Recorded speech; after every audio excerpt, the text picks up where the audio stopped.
Biex jiġi mfakkar it-80 anniversarju mill-invażjoni storika ta' Sqallija mill-Alleati, fid-Dar tal-Mediterran għall-konferenzi qed jiġi organizzat tmiem il-ġimgħa ta' attivitajiet bejn l-4 u 6 ta' Awwissu li ġej.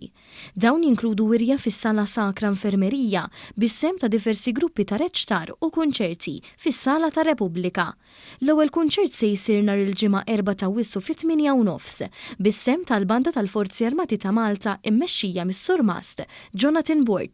It-tieni kunċert se jsir l-għada s-Sibt 5 ta' Awwissu wkoll fit-8:30 u se jinkludi l-Goldberg Ensemble immexxi mis-Sur Mast, Michael Laws. Fissem id-Dar tal-Mediterran għall-konferenzi, iċ-Chairman Kenneth Spiteri spjega s-sinifikat li ċerti anniversarji għandhom għal-post minħabba relazzjoni intrinsika tal-bini mal-istorja ta' Malta, b'referenza speċifika għat-tieni gwerra dinjija. Dr. Spiteri spjega li bħala attrazzjoni ewlenija għal eluf ta' turisti Dar il-Mediterran għall-konferenzi għandha ħafna x'tikkontribwixxi biex tfakkar avvenimenti bħal dawn. Preżenti għall-konferenza tal-aħbarijiet li fiha tħabbru d-dettalji kien hemm il-Ministru għall-Wirt Nazzjonali l-Arti u l-Gvern Lokali Owen Bonnici u l-Ministru għat-Turiżmu Clayton Bartolo.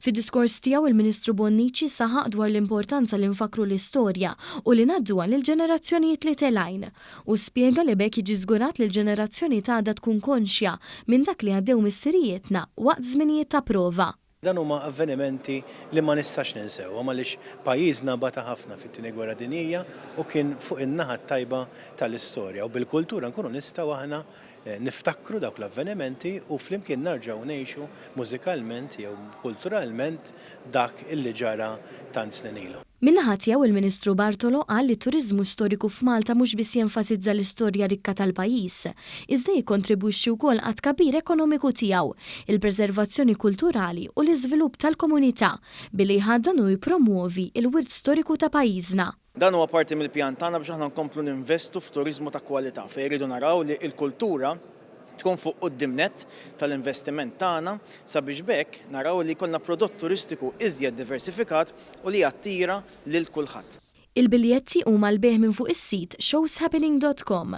Dan l-avveniment qed jiġi appoġġjat mill-Awtorità Maltija għat-Turiżmu, l-Aġenzija Kulturali tal-Belt Valletta u l-Arts Council Malta bis-sem tal-Forzi Armati ta' Malta.